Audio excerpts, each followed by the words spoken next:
In the last few minutes, we're learning more about Angela Merkel's thoughts regarding all of this from a closed-door caucus meeting. Can you bring us up to date? Well, Merkel's been addressing this all week now. As you know, she was at a beer tent at a campaign rally on Sunday where she suddenly raised the issue of reliability in the relationship between Germany and Europe and the United States. And since then, she hasn't backed down.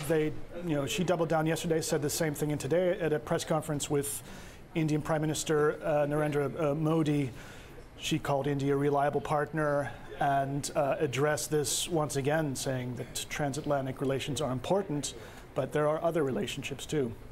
Kevin, Cirilli in Washington, where does this go? Because there's a lot on the president's plate right now. There's only 30 some odd days left in order to make some legislation happen before recess. And he's already started tweeting out about other things. He also has a climate decision to make this week.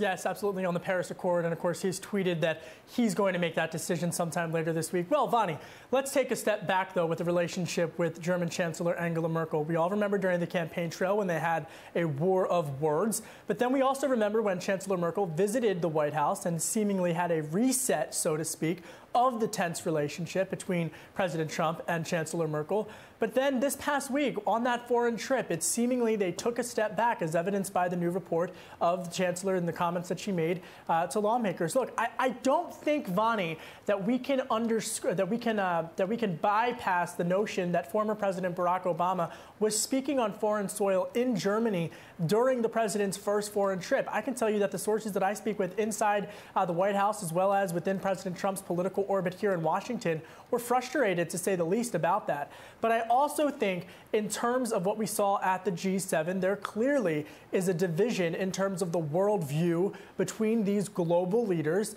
And this notion that they were going to be able to work together on trade, on things like auto manufacturing, seemingly was not healed during the tense G7 summit. There is a division, Kevin, and Patrick, I put it to you. Does that mean that Chancellor Merkel's strategy now is trying to forge a coalition among those other G7 and G20 members on issues like trade, on issues like climate, ahead of that big G20 summit in Hamburg in July?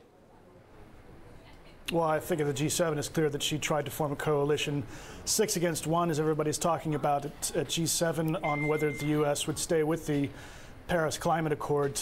She's got a bigger job for the G20. There are a lot more actors involved this week. She just met with the Indian Prime Minister. She's meeting with the Chinese Premier this week. In terms of the U.S. President, the timing of this tweet, there's nothing really new in it. That's been along the lines of what he said for a while now. The question here might be, did she provoke him?